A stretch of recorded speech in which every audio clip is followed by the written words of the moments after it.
Yeah.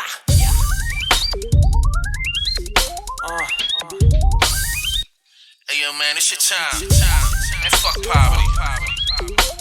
Get this money, man. What the fuck you gotta do, you know what I'm saying? I can tell you're mad at me just by how your face look. You can check. What's up, everybody? Welcome to the Phil Leroy, the Judgemental podcast. What's up, everybody? This your boy Phil back in the house. And I'm Leroy. So what's going on, Phil? It ain't nothing much. Just ready to do this special edition episode. Yeah, we got a guest here. We got Miss Royalty Vegan, also known as Vegan Chef Bae. That's what you call her? Okay, she's real big time in gracing our podcast, our small podcast, with your presence. So, how's everything? I am not big time, but I appreciate that because speak it into fruition. Let's speak it out there. You are big time, but we'll get into that. We'll get into that. So, how's everything? How you been? I've been good now. December was a little stressful. January and February kind of started hitting me pretty hard with business, which is good. And then I'm going on, I call it the Vegan Chef Bae Madness Tour this month. Mm-hmm. So I was supposed to be in New York tonight, but I rescheduled it because things were pushing back. After this, I was going to go. But then next week I'll be in New Jersey, Philly. The following week it'll be New Jersey and Tampa. And the following week it'll be Atlanta and Philly. So I'm excited because I'll be traveling, which I love to do. Right. So I mean, everything's been going good. I guess now business is starting to pick up with different sides of it. So. You're right. And how was your business going through COVID? Surprisingly, it was pretty okay. I kind of wish I would have revved up more because when all the restaurants closed, people were ordering out anyway. So that was like a good time to shine. It just so happened that my day job ended up requesting me to basically run the whole entire company while they were going in their little high-rise, my CEO and stuff. So I ended up having to manage their business more than mine. So I feel like I could have revved up and did way better, but I did good.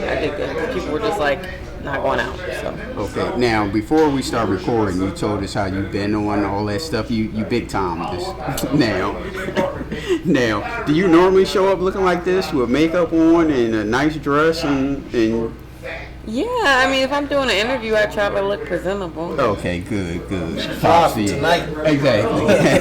I try to look presentable. I mean, most of the time when I finally do get out, because I'll say like this, interviews and my events are like my version of going out, because I don't really go out to the club and stuff like that. Like, you might catch me on a trip, but I don't really go clubbing and stuff. So when I do go to an event, that's like my time to engage with people.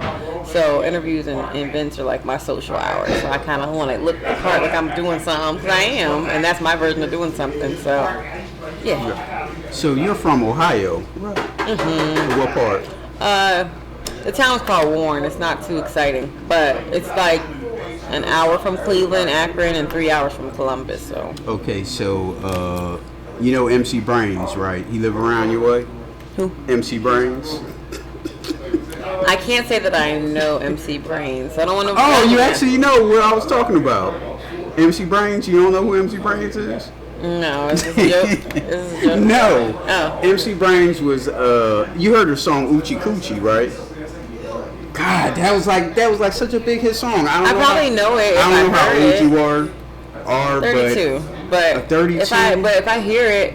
Nah, 32-year-old, you was too young. Yeah, But I still hear a lot of songs. I mean, I listen to Luther and Anita. I'm old school. Yeah, but those are like legends. Yeah, those are like legends. This is not. Yeah. So you're not gonna hear that. He's Y'all want to re-edition it? Let me hear y'all. No. he was down with Mike Bibbins. You know who Mike Bibbins is, right? Yeah. And when Mike Bibbins first got his record company, he was before Boys II Men, if I'm not mistaken. MC Brains. You got me. Hey, I don't know where I put my phone. I need to know these things. Oochie Coochie. Yeah. It was like doing the bed. Was it a raunchy song? Yeah. What you call raunchy? Like bad words? Oh, raunchy. Like Oochie Coochie sound. Like Oochie Coochie sound. It was like a clean version, though. Yeah. All right. So where's when the last time you been to East 99 in St. Clair? where are these places? Are they in Ohio? East 99 in St. Clair. It's Bone Thugs and Harmony. Oh, well, I don't listen. I was very sheltered in my life. I know Bone Thugs. I love me some Bone Thugs, but I've never been to like any of these locations. I was in my little town, and when I finally got grown, I finally traveled to like Akron and Cleveland. But my mom was like, she's a homebody. So I was very, that's why Vegan Chef Bae probably so popping, because my mama had me in the house every day, and I was in like little after school programs and little science nerdy girl. So I chilled, so I didn't really do much. So when I turned and went to college, I was like, this is life. And you know. And you went to college in Ohio, right? I did. What was the college? Youngstown State University. Oh, okay. And that's when you met the guy lived here, was from here, but went to school in Ohio. Oh, you talking about my son's dad? Yeah. No, actually, I met him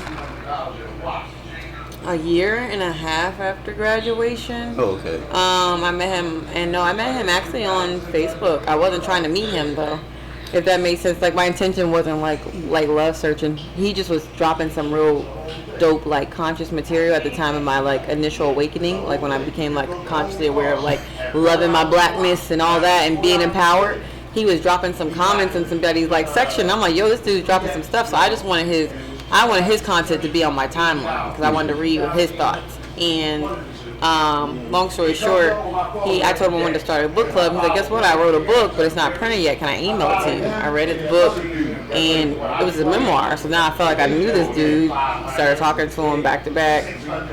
And then he came to visit me. When I came to visit him for like around my birthday, and then he came to visit me for like 3 weeks, and then we decided we was going to be in love, and I was going to move my ass all the way over here.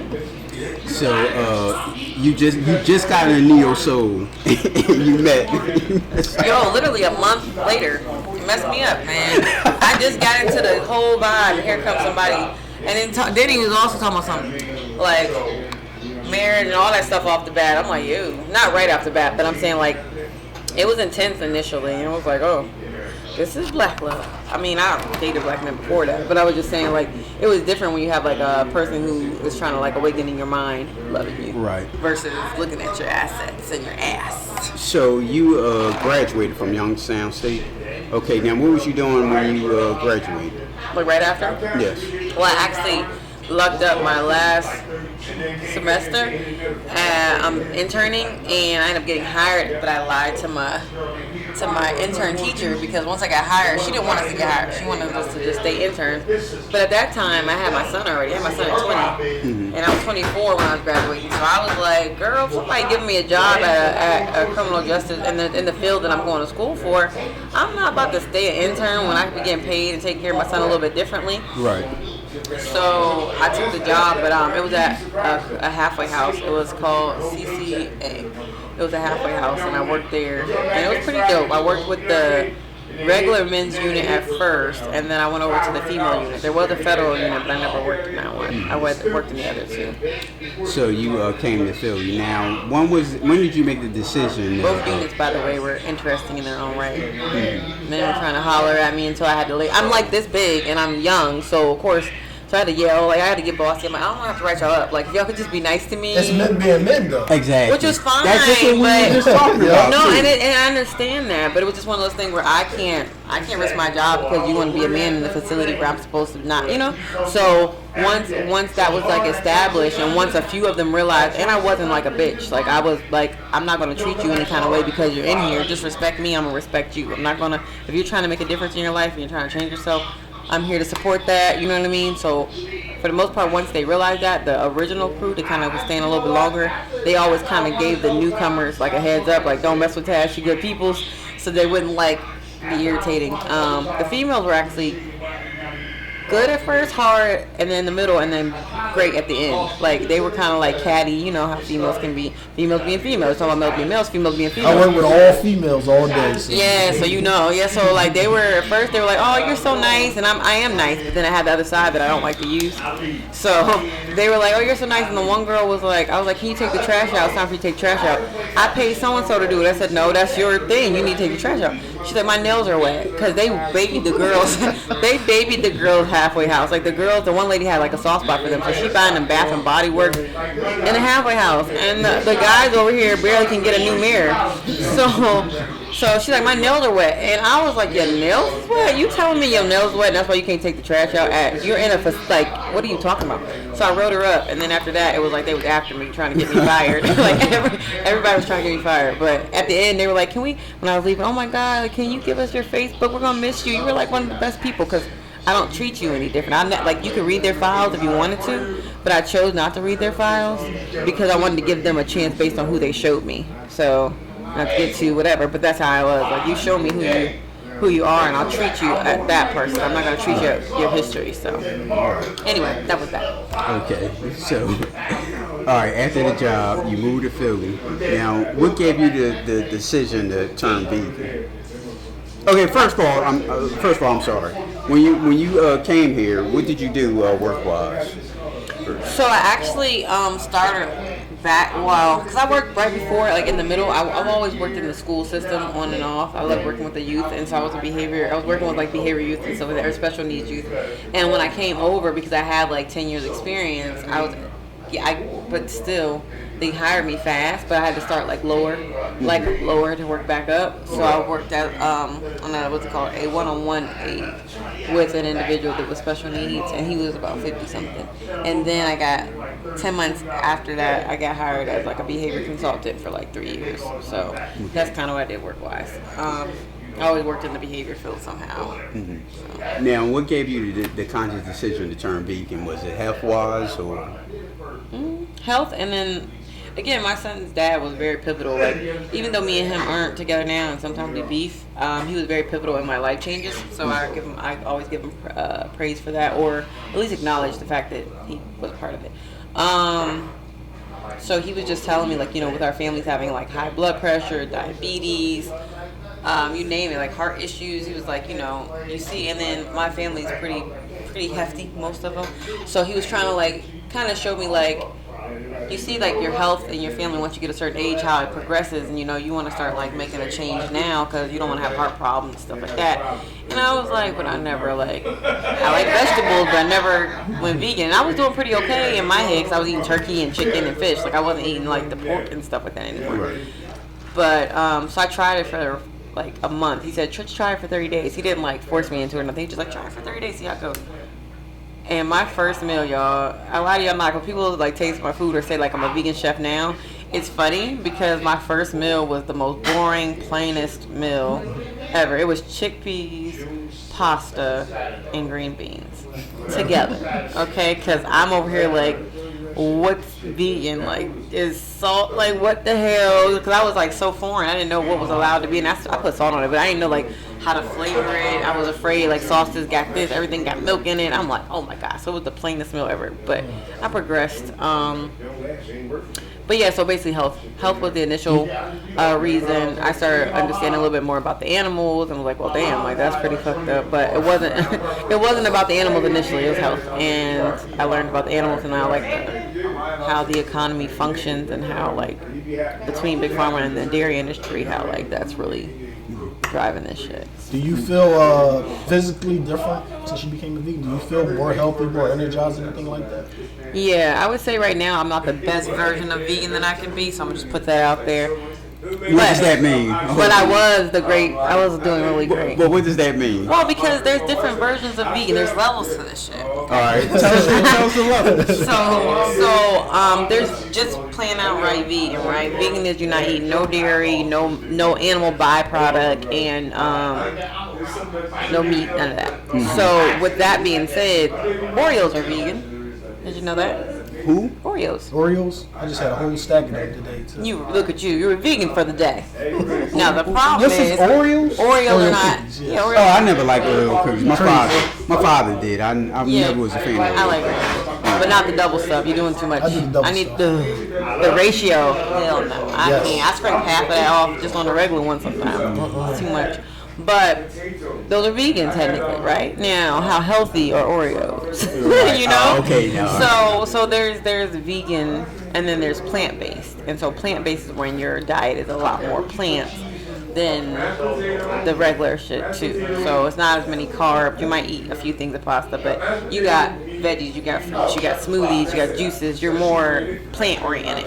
Vegan is I'm not eating no animal. There's some people who do vegan for the animal. A lot of them be big. Okay, I'm gonna just tell you that right now. They vegan for the animals. They'll say I don't care about me. I care about the animal. They be big as hell. Which I don't disclaimer. I don't body shame. But you just did, but go ahead. No, I didn't, because my mom is plus size, so I don't body shame. If you go to like my pages, I shout out plus size women, and my family is plus size, so I don't have no issue. But my thing is, if you're claiming to be vegan or healthy, there's just different version of it where you're not necessarily healthy, but you're vegan.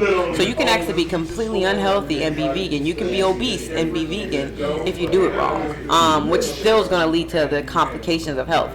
If you're doing it for different reasons. Like I said, if somebody's saying I'm for the animals, I just want to save the world. You're saving the world, but not yourself. So I got issues with the conflicts in that. But you'll see people that eat the potatoes, the pasta. My friend, I called her a carbitarian. She would eat the potatoes, the pasta, and like if you eat a lot of the processed vegan meats and stuff like that, if you eat a lot of that, you're going to find yourself still sick. Like the reason why I got my stomach still is because, like I said, currently I'm not doing the best on my vegan journey. So I have a belly. But it was gone at one point when I was doing more plants. So now I'm over here. Oh, how far are you? No, they don't say that, but it's how I be feeling.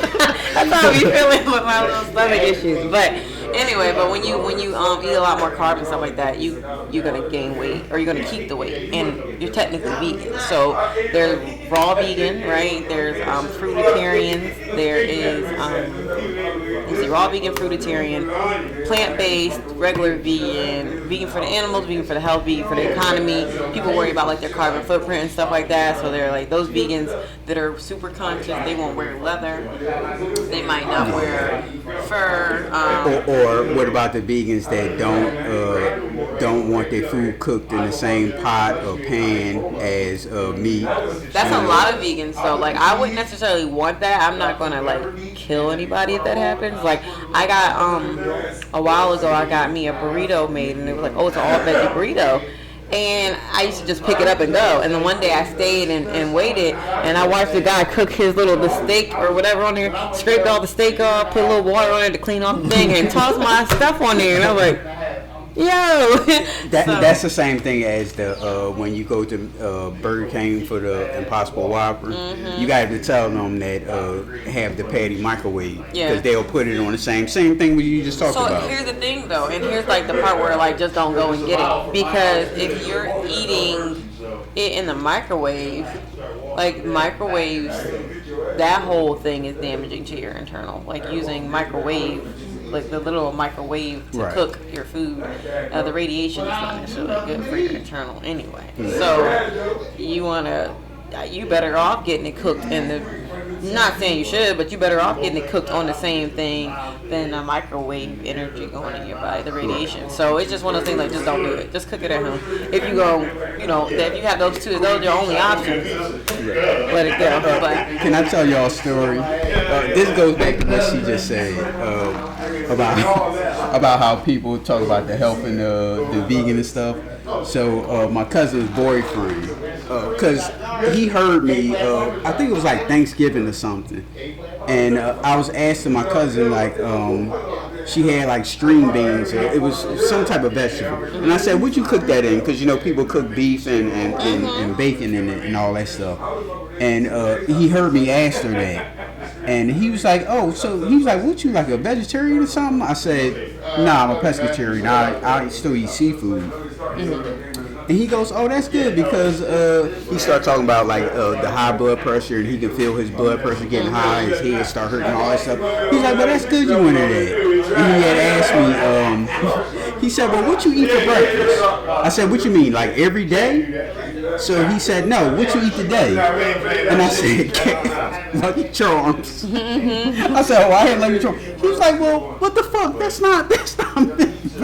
So you find yourself where you be like, what's the point? That's like, well, again, like it's different levels, because if you say plant-based, your whole point is to be more nutritious and to be more healthy within your body. But if you just say, well, I'm just trying to eat more conscious or just different, and you find yourself doing something like you said, like a Lucky Charms. Like for instance, if I eat some salt and vinegar Lay's chips, technically they're vegan. And nasty, but go ahead. Oh, I'll tear them up. Oh, yeah. Salt and I eat them to my little but only Lay's. Salt and vinegar is the one in a white bag. Yes. Right? No, I don't like those. Those are nasty. I only like the Lay's blue bag. I am Lay's specific. Lay's blue bag? No, that's hers in the white bag. Those are the ones I would eat. Oh no, they stay like straight vinegar. My whole lip would be white. I like, ugh. Those are good. No. Not every day, but those are good when I do eat them. Yeah, because every day probably tear your poor little uterus, or not uterus, what is it? What is the esophagus up? But now, I got a question. Is there any research saying a vegan lives longer than a meat eater? There is with plant-based. Like I said, if you're a vegan that's eating carbs and potato chips and Oreos, no, you on the same track, in my opinion. Because you're going to get clogged arteries and everything else, just like everybody else. In my opinion, I would actually argue to say, if you eat, and like I said, I am what you would consider I'm not the traditional vegan in terms of like, don't kill the animals. Granted, I don't want you to kill the animals, but I'm not going to die if somebody eats a steak next to me. I'm like, that looks pretty, you did that right. Is it medium well? How'd you do it? You know, I'm going to ask those questions. And then, like, me doing that and say, well, just try this. Like, I have more of an engagement chance to get somebody to try something new versus me dogging their preference and being like, why are you eating that dead carcass? Now, if you come at me with some bullshit, then I got some good fallbacks. You know how people say some shit. You go eat your grass. All right, well, you eat your carcass. You go eat your dead cow today. Like, you know, but I don't normally do that, but I always play back. I can play back and forth. But, there is research for people that are plant-based living longer. Not only longer, your bones are stronger, your immune system is stronger, the chances of you fighting off a typical disease is going to be stronger. Like my sons, we all end up sick, right, with the, I don't want to say. Yeah, no, don't. We all get sick, right?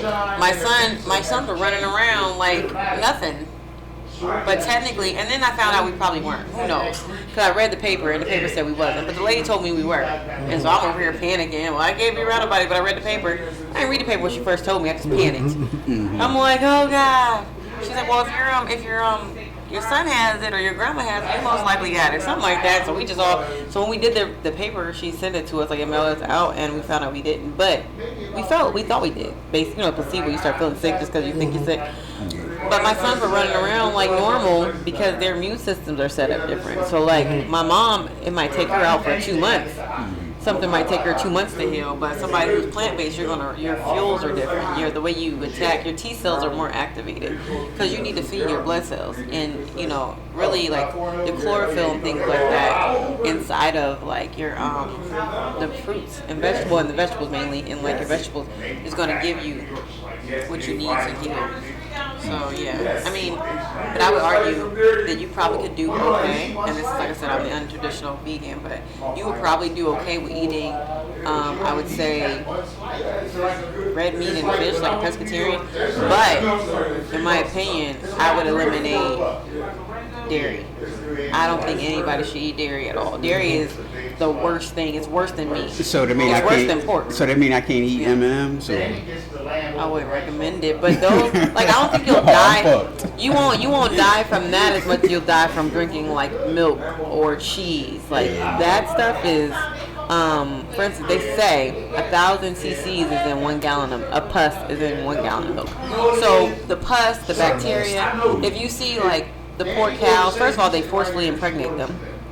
Whole hand go up in the poor guy with the little tube. So, I mean, you might want to you basically get raped. You know, as a cow, you get raped to just get impregnated. Now, you get impregnated after you get pregnant so you can produce the milk. Because how are we going to get the milk, right? So you have to be pregnant to produce milk. You have that hormone going. So while that's going, once you do have the baby only gets to drink enough to get sustained, and then they take the baby away. They feed the baby now fake milk just to get the baby to normal size so they can either milk them or they kill them because they don't need that many cows. So the mom is now grieving, which, just to let y'all not to go too spiritual, but the grief relieves a hormone too. When you're sad, you're tense and you're stressed, there's hormones that get released in that. Right. So if that animal is grieving, the hormones are now going into your milk. So we'd be wondering where our kids are so misbehaved and shit. Between the hormone that's in the milk and the fact that you literally are filling their body up with like pus and stuff, they're gonna be a little off balance sometimes. Like a lot of our emotions are triggered by what we eat, like, and your serotonin levels and all that. Everything transpires in your gut. So your gut access, like I said, I'd be all over the place, but your gut access is technically your second brain. So it goes like this. So your it's called a G access or something like that. But anyway, it goes straight to your brain. So whatever. That's what Dr. Sebi was always talking about, your gut. You know what I mean? Yep. So Dr. Sebi, that's where I started off with Alkaline Vegan is the ones I started. And, but with that, like your serotonin levels and different hormones you transmute the food, and then you feel happier, you feel lighter, you feel less depressed based on what you eat and when you're putting in your body when it comes to plant-based. Like if you eat just fruit, you might feel less depressed, especially like cantaloupe and stuff like that. They're, like certain things are mood stabilizers naturally. Cherries got melatonin in them, so like we trying to calm yourself down, you're anxious, pop a couple cherries. Like the doctor said to give us pills, but there's a lot of stuff in nature that was given to us when we came here that has what we need. So you want to be anxious, pop a couple cherries, not a couple pills. You know what I mean? Right. So oat milk, soy milk, or almond milk for you? I would pick oat milk. Soy's not really the bomb. Soy's not really that great if you overdo it. Yeah, see, I always get on my wife because she cook a lot of stuff with soy sauce. And I'll be like, yo, I don't want no soy sauce. And soy sauce is just high in sodium. You know, that's a headache waiting to happen if you got blood pressure issues. Or even if you don't, your blood pressure is going to elevate regardless. Yeah. But they do have like liquid aminos, and so it's kind of like it's soy, but it's like it's not as bad if she wants to alter it. But I would say oat milk. So almond milk. Depending on like if I use, especially being a chef, I'd rather use oat milk because then I know I'm not gonna have to worry about allergies. Some people it's very rare that people are allergic to oat milk or oats, but a lot of people will be allergic to almonds or soy. You know what I mean? So in a business, you kind of wanna as much as you can refrain from allergies. That way, you get your best bottom for your best bang for your buck. So if I say, oh, you're gluten free, well, I can make gluten free this, I can make this, and it gives people more options to come to me. But yeah, I would say oat milk. I think oat milk works for my immune system better too. Now, how long you been a vegan? End of 2017, so going on 5 years. Oh, it's not that long, because that's around the same time I became a pescatarian. Yeah. I thought you was going to say like 10 years or something like that. No. Okay, so... my son's 4, so since I started the whole moving to Philly thing, we just been on 6 years. So. Okay, so did you always cook, or? Mm-hmm. I've been cooking since I was 10. Okay. And so, now, when it was come a time that you said, okay, now I can make a business out of this? Peacock's free. Well, what's crazy was right before I, like a year or less, as long as you got the Wi-Fi, before I moved, I was considering opening up like a little mini restaurant with my regular food, and I was gonna make vegan options because my friends were vegan at the time. So I kind of was already like hearing about veganism. I just wasn't transitioning. I tried some of their stuff, and I tried their stuff, but I never became a vegan. Listen here, sir. I'm playing. So it was like a little pizza shop, and the lady had moved out, and they weren't going to charge that much monthly for me. It was going to be like $500 a month in Ohio. That's how much rent was anyway. So $500 a month to rent out this pizza shop. And I was like, all right, cool. And I'll just add some vegan options, but I was going to make regular food there. But the lady had some stuff talking about something. Yeah, I can start the process. I'm like, but can the health department come check it out first before I do that? And she kind of ran me around in circles. So I think she might have had some issues with the health department. That's why she was closing it up anyway. So I never went through with it. So I was already planning on doing food business. And then, so when I became vegan, I wasn't thinking about it that much at first. And then, like, my friends would eat it. And my son's dad would eat it, like, yo, you should sell this. Like, you need to sell this. And then I tried it in my very first event. I sold out, and I was hooked. Hi, how are you? That's Stacy, the owner of Mikejohnny's sports bar. Well, She's also a vegetarian also. Hello. So she's going to be eating your food and give you a judgment. Oh, yay. Oh, what you I'm saying? not judgmental. It's a judgmental podcast though, so you got to. You've been on here 4 times already. Yep. I'ma just slide your back. All right. Well, since Stacy is here, we're going to have a little plate of Royalty Vegans food and give us a judgment, and we'll be back. Did you want to say something? So I think we're gonna. All right, we just had our little taste test, and I'm shocked at Phil because Phil gave Royalty a good review.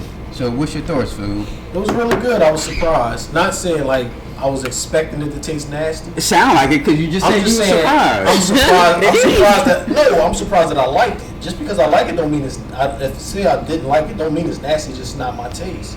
But what was it? 4 dishes. Out of the 4 dishes, 3 of them I like. You know what I mean? Yeah, that's Mac a really and cheese good I review. wasn't really feeling. And when I say I like, that means I would pay for it. Not Oh, just, yay, that's a big yay. Yeah, you know what I mean? I would pay for it. The chicken, even though it wasn't chicken, it tastes like chicken, so that's good enough for me. If it was hot with a little bit of hot sauce on it, it'd been perfect. You know? See, and I told you you need some hot sauce. You talking about some Yeah. Yeah, y'all should have told me. I would have brought the hot sauce there. And I mentioned it to these gentlemen. Let me just put that disclaimer out here. Yes. No. And last but not least, the person already spoke. We have Stacy here because we had Mikejohnny's sports bar. What's the address, Stacy? 98 North 5th Street, Darby, PA 19023. Okay, and you've been a vegetarian for how long? Maybe about 8 years. Wow. Okay. Awesome. So, what was your thoughts on It was food? delicious. Thank you. Yeah, it was delicious. Thank you. Yep. Can't complain. Oh, what was that? What you excited? Why you hot? Oh, 'Cause no. Oh, you're funny. No, it was a mix of, my eyes are like tingling. Oh, you're not tearing up because of all my this gosh. conversation. I appreciate it, but no, shut up. Listen, I am a strong woman. I cry in the bathroom. No, I'm joking. No, my eyes were tingling. I'm not sure why. Okay. Is that drink getting to you? Right. No, listen, this is like, I am being a modest woman with y'all. All right. So you actually talked about this earlier. I had it written down. Now, some on the food that you're offering is a soy-free option. Now, what's the negative and positive of soy? Because some people say don't. Well, they used to tell us at the gym they don't eat too much soy because it'll grow breast on the man. What do you call that when gynosema or something, where men grow breasts? No, you're asking me the scientific terminology. I won't say. But you heard that before, right? But yeah, and it also affects your hormones. So, soy, from what I gather, it's kind of like for y'all, it increases your estrogen like levels, which, it can do the boobs, and it also can, I don't know how true this part is, but some people will say, cute. Some people will say that it can effeminize men and make them See, more. that's what I always say to my coworkers and to my wife. I'll be like, where do you think the term soy boy come from? You know what I mean? Oh, it could. You never know. There's a lot of words that we end up historically looking at and finding out that they have a root to a meaning that makes sense. Mm-hmm. But yeah, so I mean that's what they say. And then for women, it can do the opposite because it increases the hormone. That hormone, like the sexual hormone, I believe in general. So for women, it's not going to increase my estrogen, but it's going to increase my testosterone. Like it could possibly push me the opposite way. Mm-hmm. So you might see me getting a little bit more hair on my body, or or like I don't know, I might be more angry. You know what I mean, or more emotional. But it's not necessarily like 100% proven. Right? Is that really true?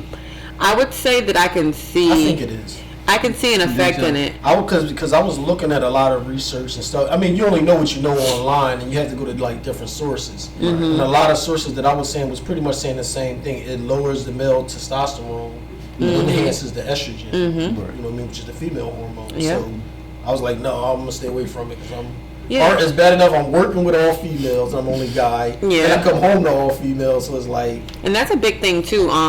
Not to go too far off, but in a lot of work environments, especially for like the black male, you are already being not effeminized, but you're being, basically castrated in a metaphoric sense.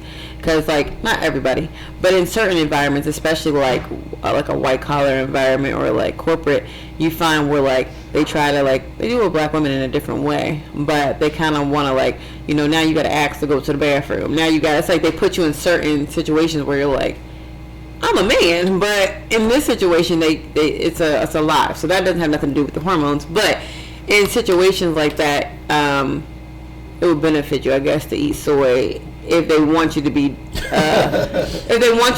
calm. Doesn't that? No. What I'm saying is the reason why society pushes certain things, like the reason why soy isn't everything. There's a lot of reasons behind. So we think it's just, soy is easier, more sustainable. But a lot of stuff. That's the biggest thing with choosing plant-based on a social economic level. Your consciousness is more clear. They talk about if you go to depending on what spiritual level you research, your pineal gland is more open and things like that. So the more food you eat that kind of clogs your brain, the less you're going to be intrigued by social issues. The tireder you are, the more you're going to just want to watch a piece, something on TV and unbutton your pants and relax. You're not going to be like, dang, they really, there's some social injustice issues we should be out here working on. There's some, because your brain's not thinking about that. You're exhausted just from trying to digest your food, really. So when I go back to the soy piece, if your estrogen is higher and your testosterone is lower, you're not going to be as quote unquote functioning in your highest masculine level as you can, and seeing, okay, this is wrong, that they might do this to our women or whatever. Depending on certain situations, you're a little more lax. You see a lot of men, you're like, what's wrong with these men these days? They ain't out here helping. You'll say, like, y'all older gentlemen will say that about the what's wrong with these young boys? Well, based on their diet, soy's in bread, soy's in a lot of things, it's in a lot of everyday things. Like what? Well, bread for one. Obviously, they have soy milk, but that's not it. But your chocolates sometimes have soy in it. Things that they normally eat. A lot of candy has soy in it. Now, is this a new thing that they put soy in it, or has always been in there? I want to say it's not new, like 10 years new. Mm-hmm. I want to say it's been around, but it's new that we're aware of it. You know what I mean? So it's a lot of stuff. Even with gummies and stuff, gelatin's in there. It's a lot of stuff they put in our food we don't really know. So if you Muslim or something like that, and you was popping gummies, you know what I mean? You thinking you just eating gummies, and you find out gummies, Doritos, things that don't even need to have gelatin in it, got pig in it, or it has lard or something on it. I was eating a bag of chips the one day, because plain chips to my thought was all potatoes, right? So this is when I was newly vegan. I'm sitting there smashing, and they was name brand, not name brand, but they was locally made. I'm like, locally made potato chips. And I'm crunching on these, and I'm like, oh, these taste fresher. You know what I mean? They're not big corporate chips. They regular, locally crunching them up. Someone told me read the back of the bag, it said lard. I didn't even know they still use lard. Oh yeah, they still use it. I did not know. I haven't heard lard. They sell it in the wholesale. So if you go to the wholesale, to the market. Oh my God, yeah, girl, that freaked me out. I read the back of that chip. It said it's a potato chip starch. Potatoes, sea salt, lard. I was at lard. Oh my God. So lard is like flavoring, right? Lard is pig fat and animal fat. Okay, but does it add flavoring to? Yeah. Okay. Mm-hmm. But it's the animal. No. Wasn't it it's like greasy, lard, kind of like the Crisco back in the day? Yeah, basically. Yeah. Right. But you don't when you see that, you thinking, I thought Crisco was just oil when I was a kid. I didn't know you done found a pretty way to give me animal fat. What? Who would have thought? Talking about some of its flavor. Sheesh. Well, I knew I grew up on plenty of it, so. Yeah, I did. We all did in a sense, and it's just you don't know. You don't know all I know is what I grew up on. Sometimes I feel like you're thinking that they're eating more healthier, but I can look at it from two different things. Mm-hmm. two different ways, what I should say.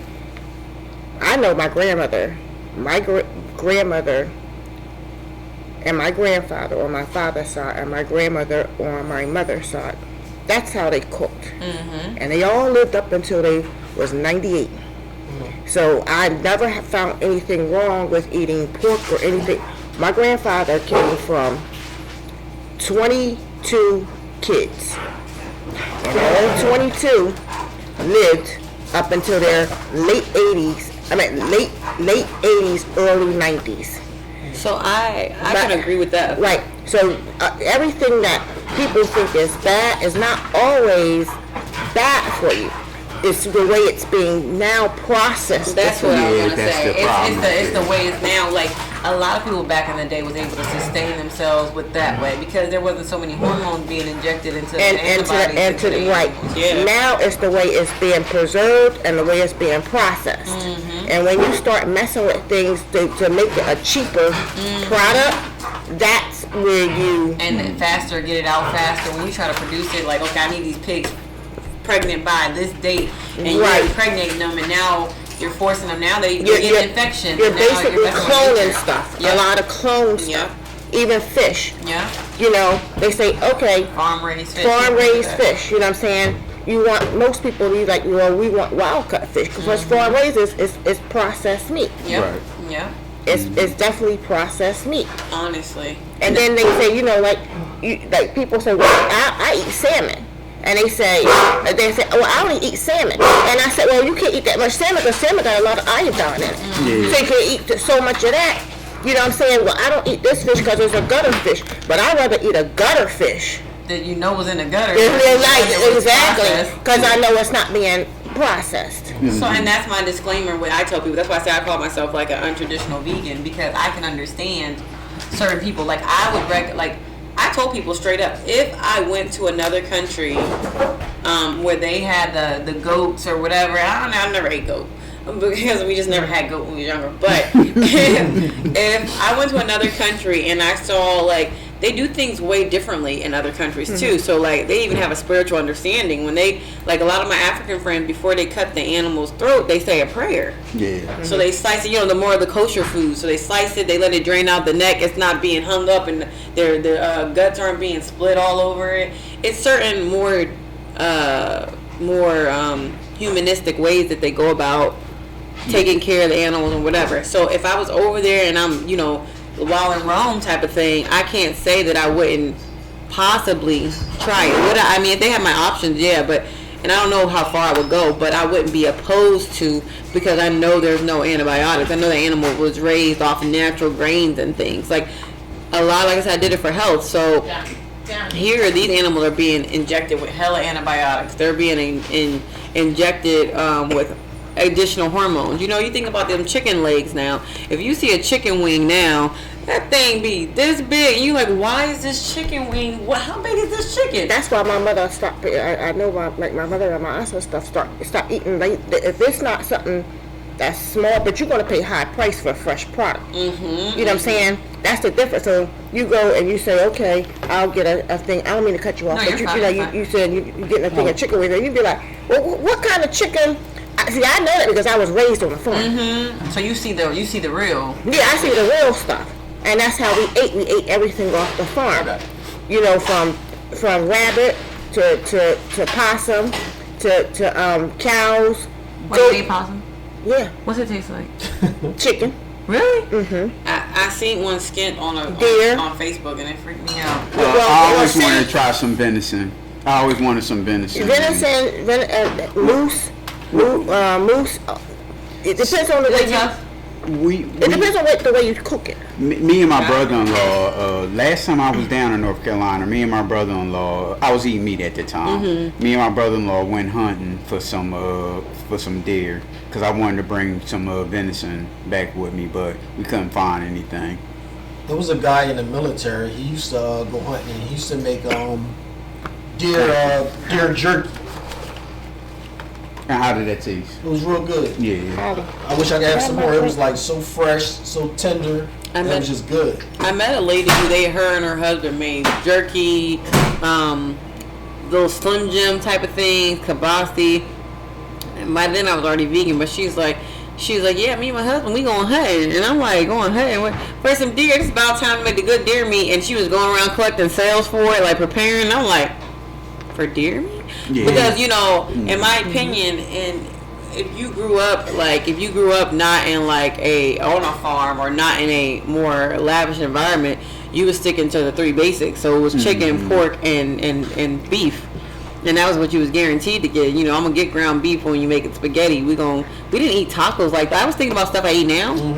My grandma didn't make no tacos. No, we never had tacos. I never had tacos. We had spaghetti. You know what I mean? We never really had Mexican like dishes, or like we never. Our cultural palate was very limited. It was like you gonna get that, and then you gonna get like 5 different versions of spaghetti. You gonna get goulash, so you gonna get it with the macaroni noodles. You gonna get spaghetti, and then you might get it with some egg noodles, if whatever was left. You know, my grandma made them get it together pots. You know what I mean? And so it'd be, like I said, she would throw them whole chicken wings in there with some egg noodles, and that was her meal. You know what I mean? And it was like stuff like that. So when now like I have like a whole because I appreciate my upbringing in the sense that I get it. That's why I have a cookbook that was supposed to come out in February, but I'm delaying a little bit. But it's going to be called Meet Me Where You're At, and the whole idea is I'm going to gradually take you to where I'm at, vegan wise, and it's going to walk you through the process based on where you're at. If you're non-vegan, like wherever you're at, and you can it's going to be a traditional guide, a transitional guide, so you can skip to the chapter you need to start at. So if you are, you know, traditional and you eat pork or whatever, you start on that chapter, and you can go from that chapter up to walk you through to the healthier version of where I'm at. And there's going to probably be 2 more books after that as I progress, and it'll show you like raw veganism and different other types, but this is basically like I'm gonna meet you where you're at, because I've been there, and it's like it's no judgment zone. You know what I mean? I don't want people feeling like, oh well, you're vegan, you know, you vegans, and they kind of like put you in this thing, because so many, unfortunately, people, regardless of whatever version you're in, a lot of people get to know something, and once they get knowledge, they now feel like it's time for them not only to oppose their knowledge people, but now to have like this self-righteous acclaim situation. You know, I'm vegan and you eat meat, how dare you? And it's like this look upon. Same thing with like when somebody gets a good handle on politics or religion, and now like that's the person you don't want to be. But a lot of people find themselves in that category of, so you don't like Jesus, you scoundrel. It's like, no, you don't get the right to judge. Like you're not living in the true purpose. If you're whatever religious you're in or whatever your belief is, your belief isn't to once you become your belief and you become defined, you don't condemn. Like that's not how you bring people to any version of where you're trying to get them to. Right. Nobody will ever come if you're kind of like slapping them upside the head and telling them this is what you need to do. Nobody's gonna come to that. You think about when you was a kid, do this. You always did the opposite. And then if you're judging somebody, who wants to go somewhere where they're going to be judged? You know, if veganism, once I get there now, you know, what if I slip up? Or once I get there now, you know, people are going to, if I mess up, they're going to judge me. And it's like, no, my thing is I just want you to be a healthier version of you. So in my book, it's going, like I said, I'm an untraditional vegan in the sense of my mentality. And I'm traditional in a lot of ways. But in that sense, my book is actually going to have some meat recipes in it.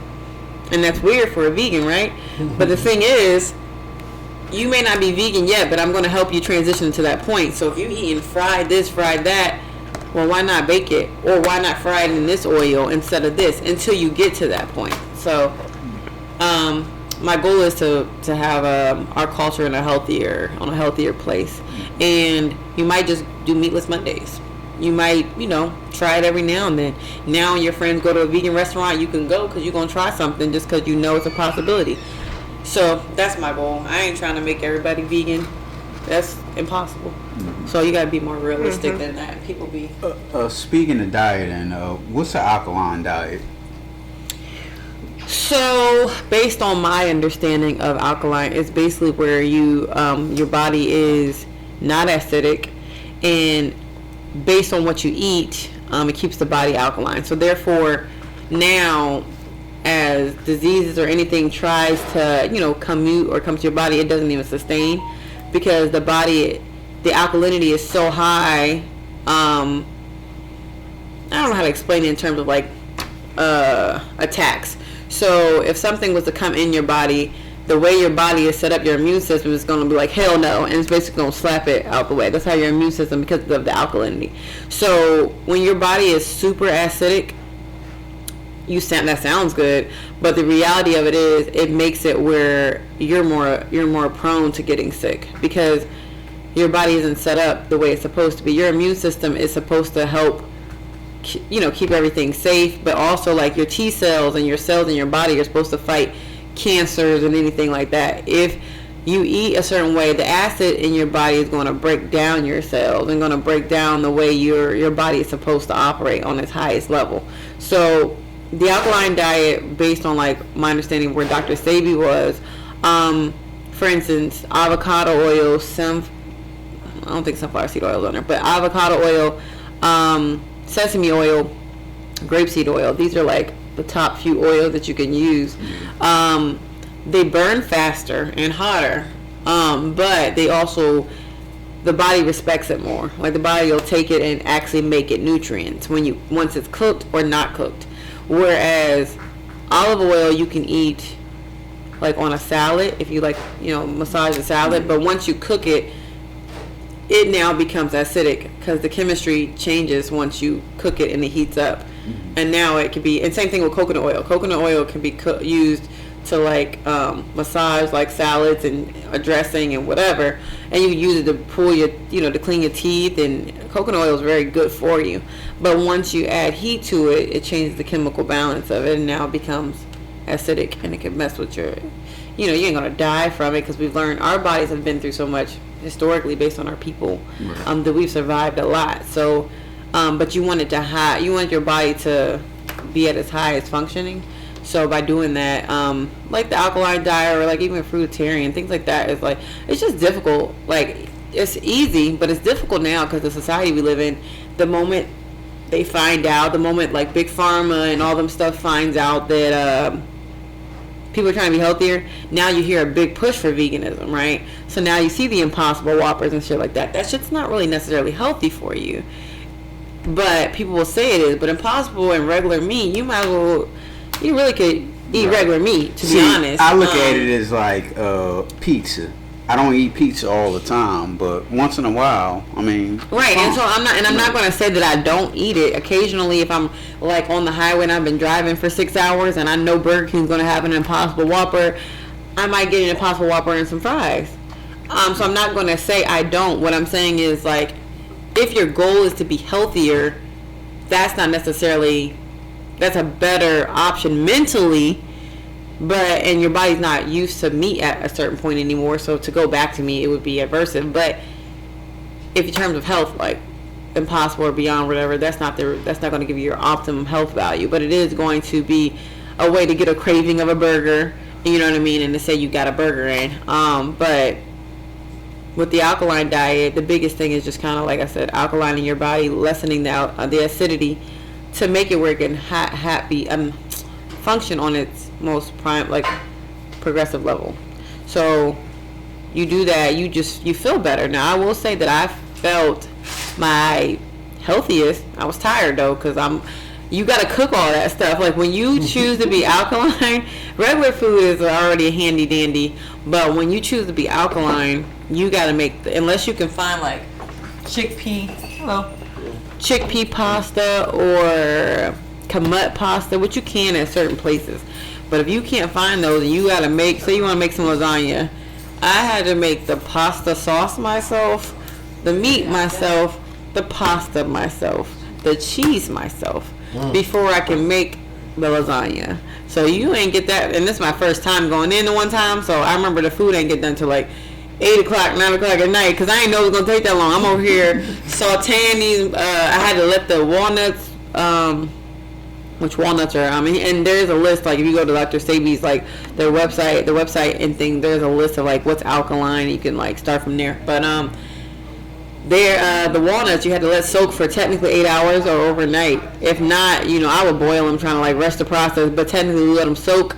Then you got to process them in the food processor and mush them up together with the onions and the mushrooms. That's your meat. Then you saute that, it'll soften. I make taco meat out of that, all types of meat out of it. You got to soften that. Then you got to take some spelt flour, some spring water, and mix that together with a little bit of salt just to make some pasta. So then you got the dough, and you're kneading, and you're rolling, and then you're chopping, and then so it's one of them things where you like prepare to work if you sounds like a long process. Yes. And then I had to make the tomato sauce. So imagine buying like 20 Roma tomatoes. Then I'm like, well, how the hell did I make tomato sauce? I never made homemade. That was the best sauce I ever made. Yeah, I make all my sauce. And it's homemade tomato sauce. Honestly, is the best. Like, it tastes so good to taste the fresh flavors. But it is a process. Once you get used to it, probably like after her, she's used to it. But my first time, I'm over there. Wait, I gotta blanch it. I gotta stick it. I gotta roast it in the oven. I gotta blend it up, and then I'm looking at it when I first put it in the pot, and it was like this bright red. And I'm looking at it like, that don't look like spaghetti sauce. But when you cook it, it starts to change the color. But I'm just staring at it like, I hope this turned out right, because this looked like just squished up tomatoes. But it was so flavorful, and it just tastes fresh. Like when you get stuff from like a farmer's market and from a garden, like the food just tastes better when you get fresh food, fresh fruits, fresh vegetables. You have a new appreciation for it, I think. And when you know how healthy it feels, like you feel more energetic. You feel like you can go all day when you eat healthier. Your fuel is just different. I actually found the one time I was trying to do a diet, I lasted 16 days instead of 21, but I ate like a small breakfast and I ate this big old salad, and I never made dinner almost. Like I never could make it to dinner because my salad was so colorful, and I just thought it was a colorful salad. So after a while, I'm like, let me research this a little bit more, 'cause I'm learning as I'm going. Mm-hmm. So I put all the color. I like the colors. It was pretty. So this is why my salad looked cute, because it was pretty, but it was so much nutrients in it. I didn't know. I just wanted some purple onions. I wanted all the colorful peppers, the mushrooms, all of that. I put both colored onions in there because I wanted it to be a pretty color salad. It was so pretty. Hi, handsome. Or girlie is a girl. Boy. Hi, handsome. So I put it all in there, and I was full, right? And I thought about it. When you ever eat like a Big Mac or what's it called, Whopper or whatever, and like an hour later you feel like you're hungry. Like an hour and a half, man, you're not gonna be solid off of just a Whopper and a burger, and a Whopper and a fry and a drink. To me, like, hour, 2 hours later, you're gonna feel hungry. And the reason why is because that don't have no nutrients really in it. You know what I mean? But when I ate that salad, I was full for almost the rest of the night. I think I might have ate a fruit or something. But that was because your body is seeking nutrients. So you can find yourself with a big stuffed belly, according to your belly, but your body's still saying you're hungry. And you're like, how am I hungry? I just ate this big. It's because it's searching for nutrients, So even, how they say, oh, well, you see the children malnourished and they got the big belly. You're like, how they got a big belly and they're starving? Like, how is that even possible? They're malnourished because no matter what they're eating, the nourishment density is not existing. So if you're not getting, high concentrated, like if you're not getting the fruits and the vegetables and the nutrients that come from all those colors, the vitamin B, like all of that stuff that comes in that, you're really not getting what you deserve for your body. And so your body's going to eat it. It's going to try to process it. That's why we end up overweight too, because your body will put it in and goes, okay, this doesn't go there. But where does it go? It doesn't have anywhere to put it if there's no nutrients in it, so it just stores it. It'll try to shoot it down, but that's another thing. So one part is your body just throws it away. It's like, okay, well, we don't know where this go. It don't go in these nutrient departments. It can't help the eyes out. It can't help. So it just throws it. So I end up with a freaking muffin top now because my body don't know where that's supposed to go. But then the other piece is, it can't even go directly to your digestive tract. I mean, it goes there, but it can't go. You can't just exit it out, right? Because our tracts are also extremely full because we eat like the tigers and lions. Now, tigers and lions can eat a whole half of a gazelle, but their track's only this big. So after they eat and the body puts the nutrient where it needs to go, they're going to go to the bathroom. Our track is as long as our body, but we're trying to eat steak and potatoes and all that every day. And from what I remember, it takes like 7 days to process something as simple as a steak or a burger. So within 7 days, I'd already ate probably like 3 more burgers in there, or 3 more steaks in there, and some chicken and whatever. So within that 7 days, I done piled up other stuff that's now known to need up 7 days. This is why colon cancer is so prevalent in our community, because your colon is stacked and in full. Like, I actually go get, shout out to Infinity Spa. I be trying to shout my peoples out. There's a spa on, I think it's Scotts Road or Scotts Lane and like off of Ridge Avenue. And That's Germantown or Ridge Avenue? That's where my cousin Dennis used to live, around that. Olney? Maybe close to Logan, I said Logan. Yeah, maybe like where that falls, the little fall mountain, not a mountain, the little bridge. You know how the bridge, there's that little bridge over there. It's a little bit. That's not Logan section. You talking about West Oak Lane? Yeah, like maybe. Yeah. Shout out to the fact that I'm not from here again. It's so obvious when I gotta give directions. I'm like, dang it. But yeah, so if you type up Infinity Wellness Spa, you'll see it. They do colon cleanses there for a reasonable price. You actually can lose a lot of weight in general, because a lot of reason why we overweight and things like that too is because we just got a backed up clogged colon that has nothing to do with your, with other health issues. Well, it does, but I'm saying, like, you could be overweight, but not really overweight. Like, for instance, I might have 10 pounds right now that I need to lose, but everybody might say, oh, it ain't the right spot. But my belly is over here looking like I'm 3-4 months pregnant. So I need to lose that because my intestines might be, quote unquote, full. So I said it to say that I think everybody should get a colon cleanse. I know, not meaning to cut you off, but since you're talking about colon cleanse, about like a couple months ago, I was talking to one of my doctors that I work with about the colon, because this is a GI, so we all about colon and stuff. And I was like, well, what's a good, quick way I can clean my colon? You know what I mean? Because I just feel like heavy. You know what I mean? Yeah, it's really good to detox. So the ones that he I can't remember the name of it, but it was like a 14-day colon cleanse.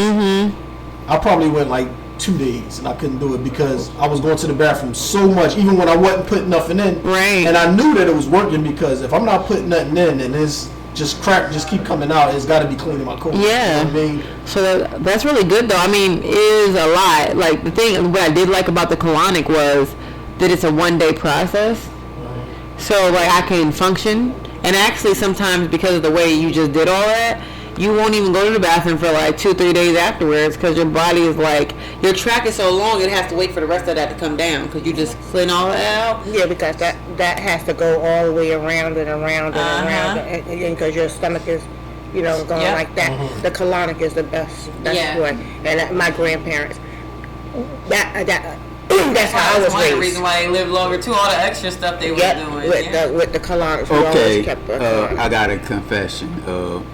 Judgemental Leroy is having his colonostomy in the middle of April. Yes, I'm at that age. Because I seen you just glanced over like, what? You have the colonoscopy? Yeah. I don't know. It's like April the 15th or 14th. I'm not sure. So they gave stuff. I printed it out, but I didn't read it. So instead of like that Metamucil and all that stuff, what stuff should I take? I would honestly do a juice cleanse.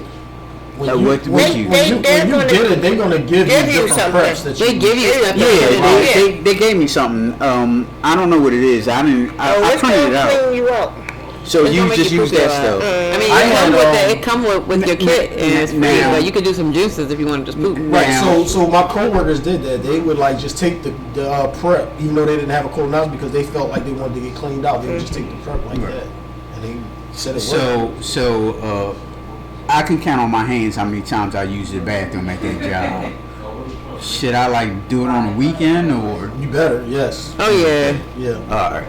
I wouldn't recommend. When I did that cleanse, I was like, thank God I started on Friday, because there's no way I'd have been able to be at work and running the way I was running. You know what I mean? Yeah. And I do recommend if you do little cleanses and stuff, make it where you don't have as much to do. Now, my homegirl has a 7-day and a 14-day cleanse. She has a couple more, but I just stick with those two. Once again, shout out to Inside Out. I obviously, with me being in the health field, I meet a lot of people. So it's called Inside Out, but it's spelled with the E. So inside and then SYDE out. So anyway, she has those like not colon cleanse, but a 27-day cleanse tablets. Has like burdock root, sea moss, and some other things in it to help you lose weight. I like her. What type of sea moss is this? Is this capsules or? Yeah, it's dried up powder instead of a capsule. And it's mixed with a few other things, and some of the things make you use the bathroom. The sea moss is just probably to replenish the nutrients that you.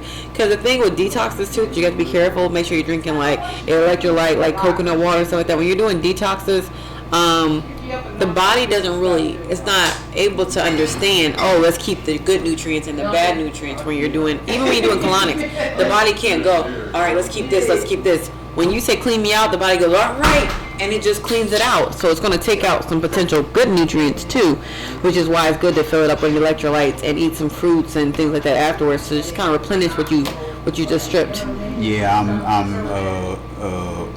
I'm fearful for this cleanse and all that stuff. Yeah, you're gonna be on the toilet, but in the future, if you chew, you'll feel happier, I'm sure. But in the future, if y'all do try something, like I said, with my friends though, hers isn't as crazy, and that's the only reason why I like hers, because you might have a bowel movement in the morning. Like you take 3 capsules in the morning, you take 3 at night. So you'll have a good release in the morning, and then you have a natural one at night. It's like more natural, but they might be big, but they're not. You're not running to the bathroom. Now, she does have a detox tea that you drink. In about 3 hours, you can go to the bathroom, and it's going to clean you out. But I do like the natural, because they're natural herbs, so it's more of a natural approach. You know, when you do laxatives and stuff like that, the body is just, triggered to go. And it's not as natural, which is why you can dehydrate yourself and stuff like that. So, some events that royalty been involved in. So, you stepped your vegan foot in the battle rap game. So I did. I loved it. Now, did you host or did you? I was the host. Yeah. Okay. I absolutely adored it. So I actually I love battle rap. You do. Did you hear us? You didn't hear us when we did the review of Bel Air. I heard the end of it. Okay, you know that the villain was a battle rapper. Do you know all the battle rappers? I don't know all of them. Okay, I can't say that. I'm just fascinated by the whole. I love the culture of it. Why?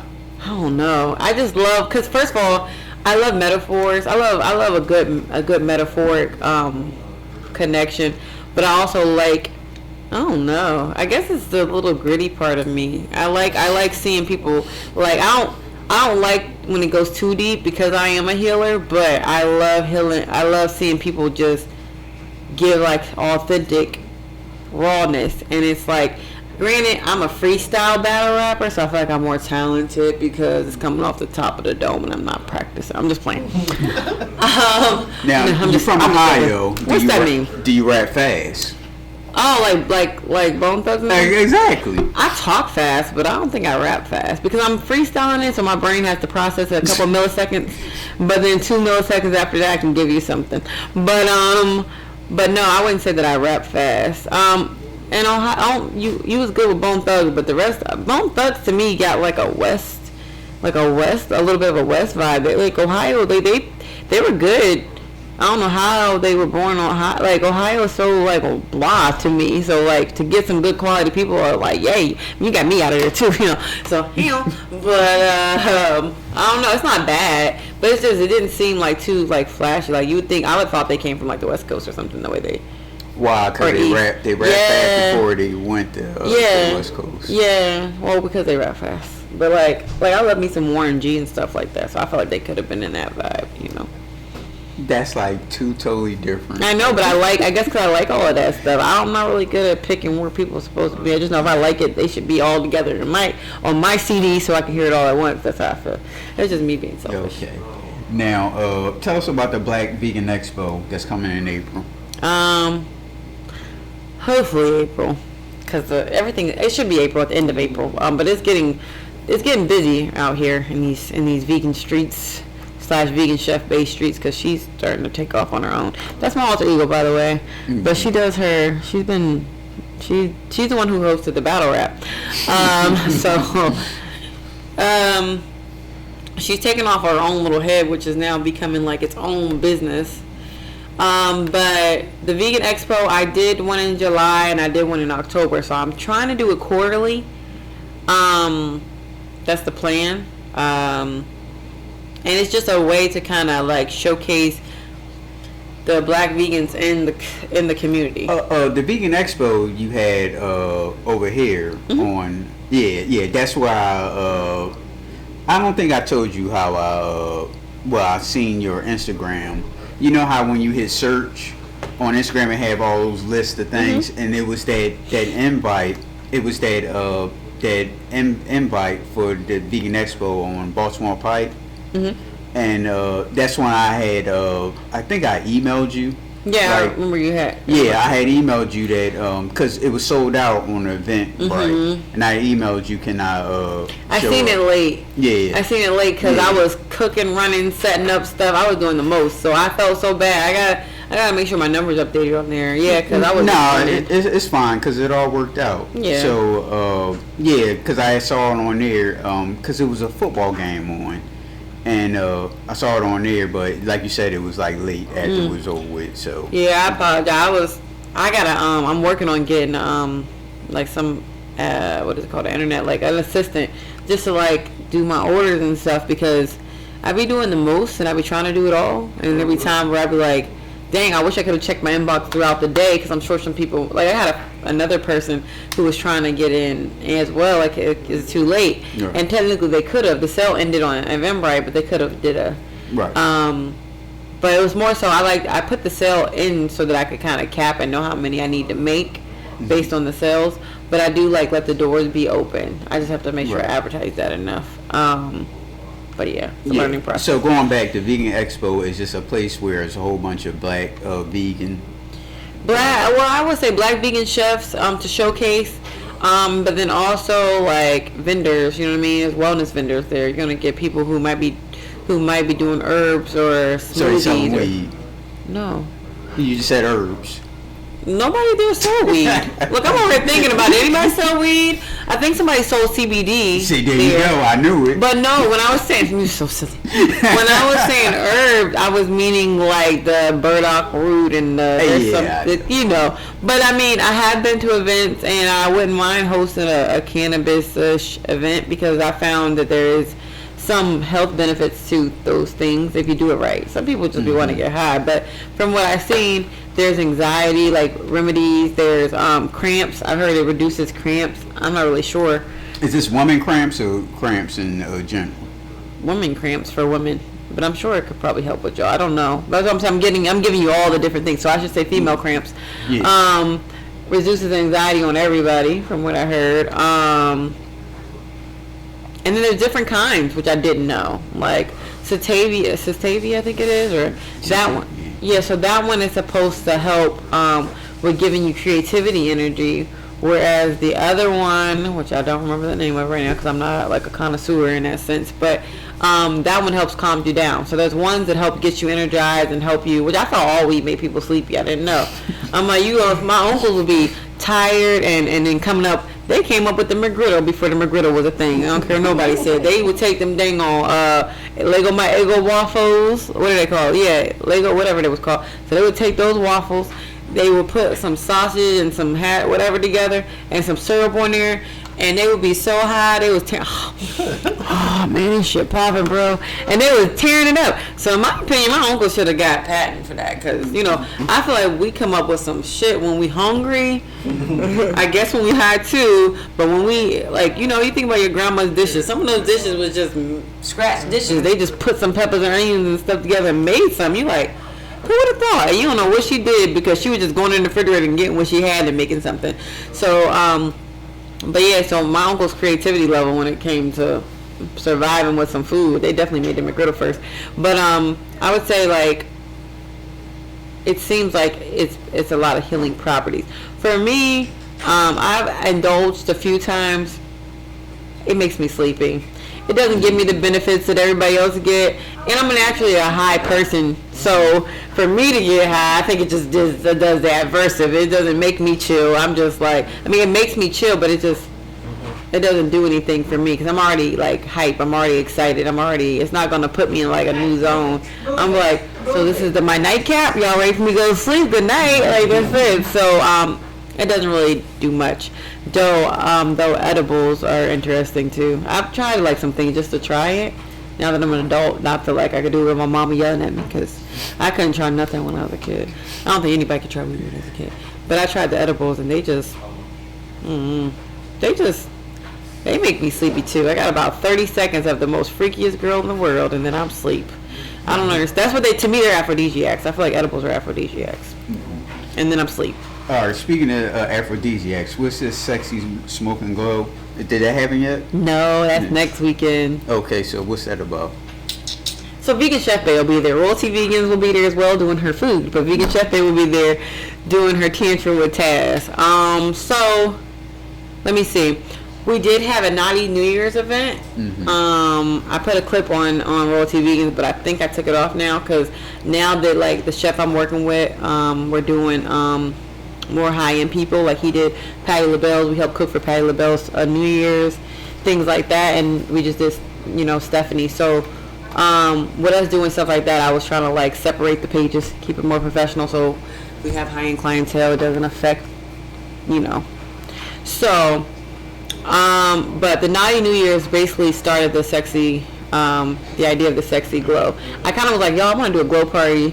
And I like told them about it, and we just created like this whole thing based on what we already, because we got a lot of reviews off of the Naughty New Year's, and a lot of people wanted to, they were like, dang, we missed it, when's the next one? So we ended up creating the next one.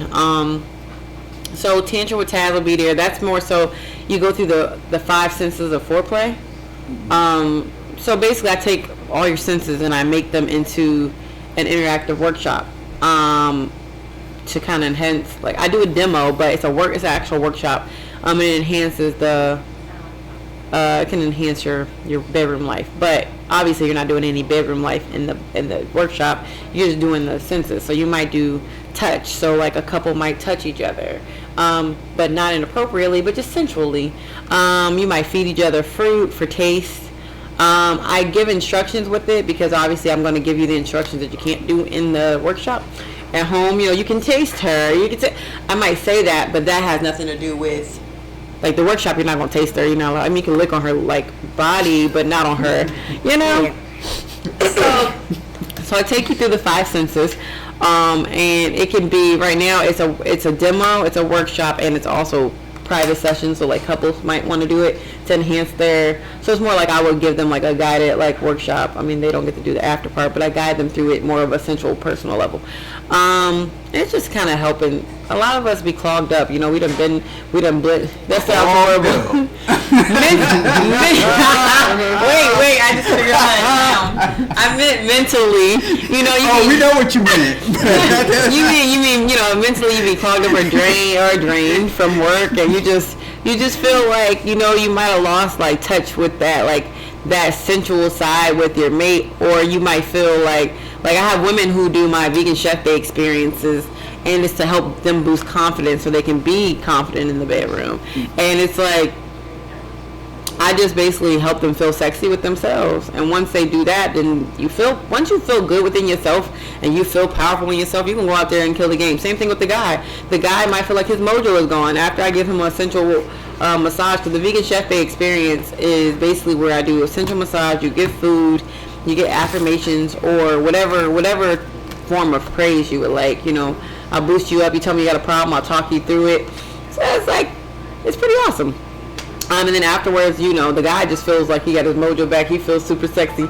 The women feel sexy. And I love couple massages. Couple massages, I have to say, are my best. They're so fun because then the couple can interact with each other while I'm giving them a massage. They can talk to each other. They want to kiss the other person. They can. Like, it doesn't bother me. So I enjoy it. But anyway, the sexy thing. Smoke and glow. Thank you, because my brain is look, what time is it? Yes. Where is it? It's gonna be at the HDE Studios. Where like I guess Wallow and and Gilly, the kid, be doing the little. I didn't know they recorded here. Where's this? HDE Studio. I don't know the exact address because, I have it in my inbox, but she won't give it out. What's the section? Do you know? Northeast, I want to say. Oh, okay, all right, that's fine. I want to say.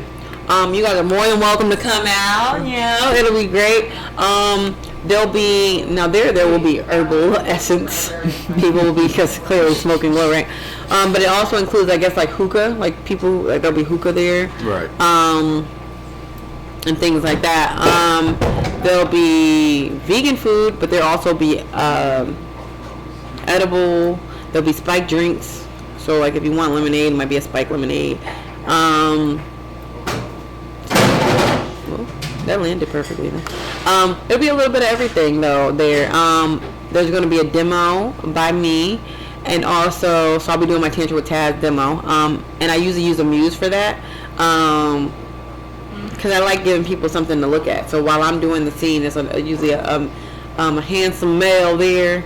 I'm actually going to be doing it with a female coming up because one lady wants all female event. So like I have to have a female, which is cool.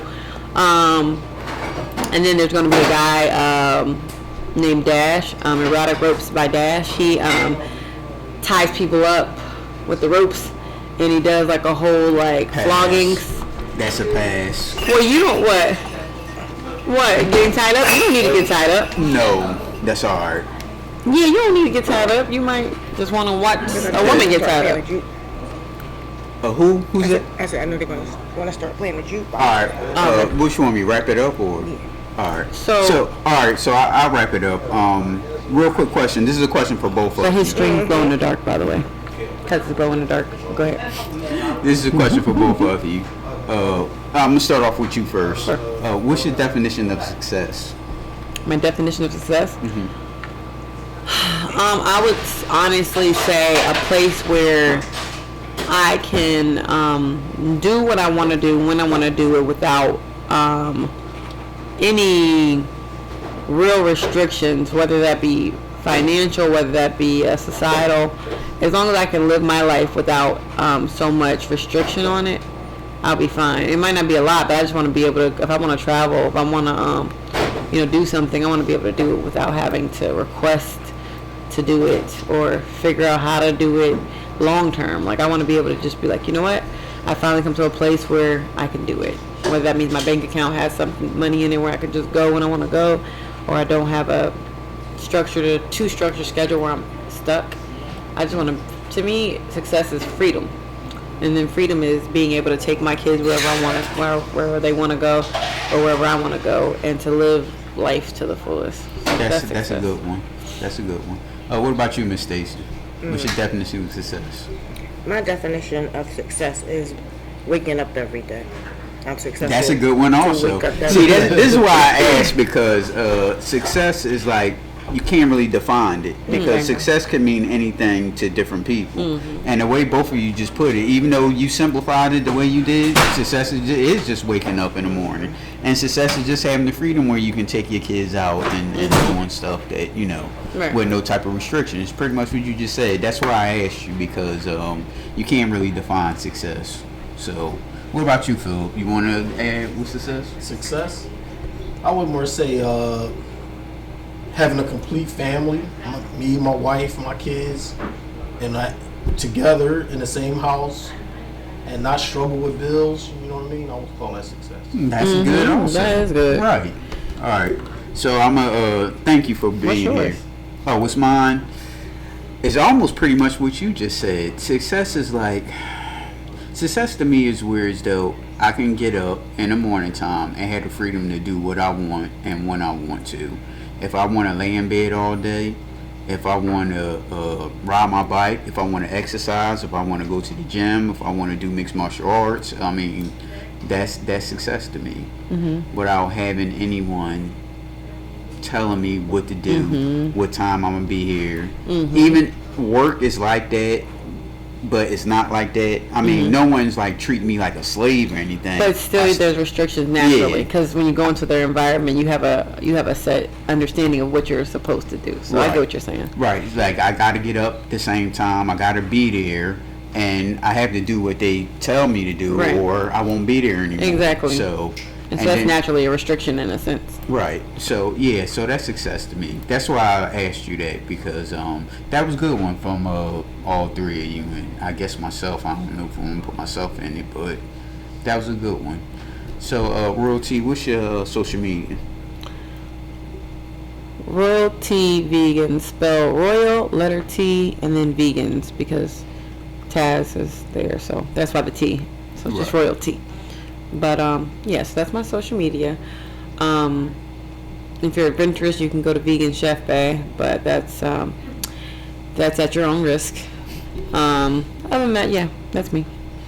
All right, Miss Stacy, what's we at Mikejohnny Sports Bar? What's the address again? 98 North 5th Street, Darby, PA 19023. And thank you, Miss Stacy. She's a 4-time champion now. She's been on here 4 times already. That's awesome. Well, all right, Phil. Oh yeah, by the way, we got the elephants in the room is right over there. You sold us out for Stephanie Mills too, by the way. I did what? Sold us out for Stephanie Mills. Who sold you out? That was a joke because you were supposed to be here before, but yeah, the key to the car. Oh yeah, well that was one of my issues. Yeah, oh, you're right, that was. Yeah. Okay. but that did happen around the same time, which I apologize for. I was stuck. That was $280 stuck, and that was actually the cheap. You just wanted to go to that Stephanie Mills. No, I had that regardless. That was on a different day. I was actually chefing for that. I had to do food, but that was a different day. I didn't schedule them the same day. Yeah, it just happened. Yeah, hey, look, it all worked out. Look at me saying that I picked a celebrity over him. I would never. I am. Yes, you did. I am an equal opportunist. A celebrity in a check. I'm pretty sure you would. Well, no, I would have scheduled it. If I scheduled and agreed, I might call you and rearrange it. I wouldn't just cancel last minute. The last minute was because my key got stuck. Somebody took my whole bag right outside of the Pyramid Club. Took my whole bag. That was my friend was like, "Well, welcome to Philly." I said, "I've been here, but I never had this happen to me before." Took my bag with my house key in it, my license. That was rough. Anyway. Well, I thank you for being here. Oh, thank you. I think I might have a business proposition for you. I love you business got Miss Stacy here. How about you doing a little hosting thing here? If Miss Stephanie is up for it, I would love to do that. Stacy, not Stephanie. Because you got me thinking about Stephanie Mills. Stephanie Mills. Stacy, I apologize. Yeah, we can schedule something. Well, that's a good person to be accidentally mixed up with, right? But I didn't mean to do that. How about the summertime? Yeah. That would be cool. That would be really cool. Yeah, and I personally like the Upper Darby area anyway. Like, why? Why? It just seems chill. Okay. To me, is it not? Maybe that's where maybe that's where I've been. Like when I was in my ex used to live in Upper Darby, and it was Well, this is not Upper Darby. This is Darby. Oh. It's two different. Yeah. Upper Darby is two boroughs over. Mm-hmm. Oh, is it? Yeah. Well, this is my first time being to Darby, and this is more like Southwest Philly over here. Oh, wait. So yeah, I've been to Southwest Philly. This is closer to that than it is Upper Darby. What's another area over here? This is like Collingdale, Colwyn, where he at? What's the one that starts with a W? I mean a Y. Is that over here?